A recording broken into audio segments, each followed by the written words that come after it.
பேரன்பிற்குரிய பேராசிரியர் பெருமக்களே, இன்றைக்கு பத்திரிகை செய்தி பார்த்துருப்பீங்க. 5 பாடப்பிரிவுகளுக்கு மட்டும் பணி நியமன ஆணை. உதவி பேராசிரியர் பணிக்கு தேர்வு எழுதியோர் கொந்தளிப்பு அப்படின்னு ஒரு நியூஸ் பார்த்துருப்பீங்க. உண்மையிலேயே அது ஒரு பெரிய ஏமாற்றம் தான்.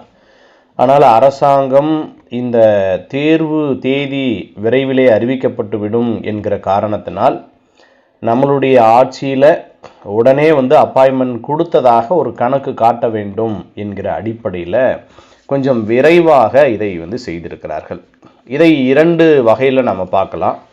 ஒன்று என்ன அப்படின்னா, இந்த உதவி பேராசிரியர் பணிக்கு தேர்வு எழுதியவர்களுக்கு ஏற்கனவே பணி ஆணை கொடுக்கப்பட்டு விட்டது.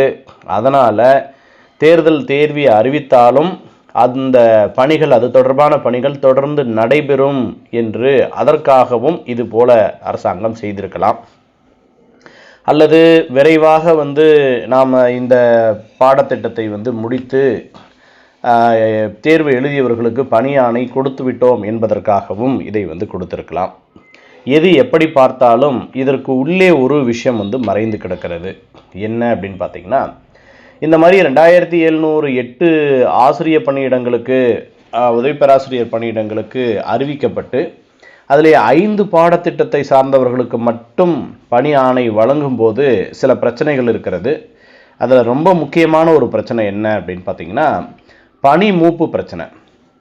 இப்போ முதல்ல யார் போய் பணியில் இணைகிறார்களோ அவர்களில் கல்லூரியில் சீனியாரிட்டி இருக்குது. இந்த சீனியாரிட்டி அப்படின்றது ரொம்ப ரொம்ப முக்கியம்.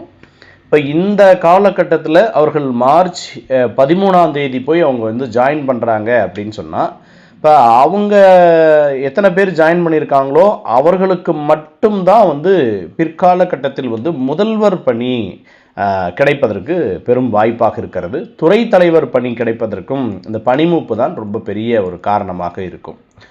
அதனால் இது பணிமூப்பு பிரச்சனை நிச்சயமாக வரும்.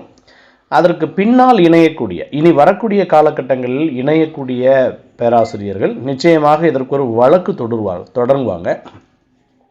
அதில் என்ன செய்யலாம் அப்படின்னு சொன்னாக்க, கோர்ட்டு என்ன செய்யும் அப்படின்றது எனக்கு முழுமையாக தெரியல. அவர்கள் என்ன தீர்ப்பு கொடுக்குறாங்க அப்படின்றத பொறுத்து அது மாறும். அதனால் வழக்கு தொடர்வதற்கு ஒரு நல்ல வாய்ப்பு கிடைச்சிருக்கு. என்ன காரணம் அப்படின்னா, முடிஞ்சால் எல்லாத்துக்கும் ஒன்றா கொடுத்துருக்கணும். ஏன்னா இதிலேயே நம்மளுடைய பேராசிரியர்கள் 15 ஆண்டுகள் பணி அனுபவம் பெற்ற பேராசிரியர்கள் உள்ளே இருக்காங்க, நிறைய இருக்காங்க. குறிப்பாக முதன்மையான பாடம் அப்படின்னு சொல்லக்கூடிய Tamil, English, maths, physics, chemistry, botany, zoology, history, இந்த மாதிரியான காமர்ஸ், இந்த மாதிரியான இதெல்லாம் நிறைய இருக்காங்க. அப்படி இருக்கும்போது நிறைய 57 வயதில் கூட சில பேர் உள்ள தேர்வு செய்யப்படலாம். அப்படி இருக்கிற போது இந்த பணிமூப்பு அப்படின்றது அவர்களுக்கு ஒரு இதுவாக இருக்கும், ஒரு பெரிய குறைபாடாக இருக்கும்.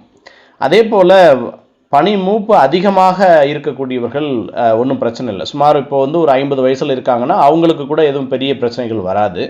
ஏன்னா அவர்களுக்கு முதல்வர் வரைக்கும் அதற்கான வாய்ப்புகள் குறைவாக இருக்கும். ஆனால் சில பேரினுடைய வயது 25 வயதில் இருக்கிறவர்கள் கூட பணி ஆணை பெற்றிருக்கிறார்கள். அப்படி பார்க்கிற போது அதே மாதிரியான வயதில் இருக்கக்கூடிய பிற்கால கட்டத்தில் வரக்கூடியவர்களுக்கு அது ஒரு பெரிய பிரச்சனையை உண்டாக்கக்கூடியதாக இருக்கும். அதனால் நிச்சயமாக பணிமூப்பு பிரச்சனை வருவதற்கான வாய்ப்பு இருக்கிறது. இதில் வழக்கு தொடுப்பதற்கும் ஒரு முகாந்திரம் இருக்கிறது என்பதை இந்த நேரத்தில் தெரிவித்துக் கொள்கிறேன். என்ன இருந்தாலும், எது எப்படி இருந்தாலும் இதை ஒரு நேர்மறையாகவே பாருங்கள். ஏற்கனவே நான் ஒரு வீடியோ பார்த்துருக்கிறேன். ஒரு நேர்மறையாகவே பாருங்கள். என்ன காரணம் அப்படின்னு சொன்னாக்க, இப்போ இந்த பணியிடங்கள் இவ்வளவு விரைவாக, இது நாள் வரைக்கும் நம்மளுடைய வரலாற்றிலேயே இவ்வளவு விரைவாக கல்லூரி பேராசிரியர் பணி ஆணை கிடைத்தது என்பது இதுவரைக்கும் கிடையாது. ஏன்னா 2009 பார்த்துருப்பீங்க, 2006 பார்த்துருப்பீங்க, 2011 பார்த்துருப்பீங்க, லாஸ்ட்டாக நடந்த 2012 பார்த்துருப்பீங்க. ஒவ்வொன்றும் ஒரு அதற்கான கால்பர் 2 ஆண்டுகள், 3 ஆண்டுகள், அதிகபட்சமாக 2012 கால்பர் செய்யப்பட்டது 2015 ஜனவரி 1ஆம் தேதி தான் ரிசல்ட்டே வந்துச்சு. ஸோ இவ்வளவு காலம் இழுத்தடிக்கப்பட்டு வந்த இந்த தேர்வு முடிவுகள் தற்பொழுது உடனே கிடைத்திருக்கிறது அப்படின்றத ஒரு பக்கம் நேர்மறையாகவும் பார்க்கலாம். அதை நினைவில் வைத்துக் கொள்ளுங்கள். இந்த வீடியோவின் மூலமாக நாம் சொல்ல வருவது என்னவென்றால், இதற்கு இந்த பணிமூப்பு பிரச்சனை நிச்சயமாக ஏற்படும். அதே சமயத்தில் அதற்கு வழக்கு தொடுப்பதற்கும் வாய்ப்பு இருக்கிறது என்பதை சொல்வதற்காகத்தான் இந்த வீடியோ. ஆசிரியர்கள் அனைவருக்கும் மனமார்ந்த நல்வாழ்த்துக்கள்.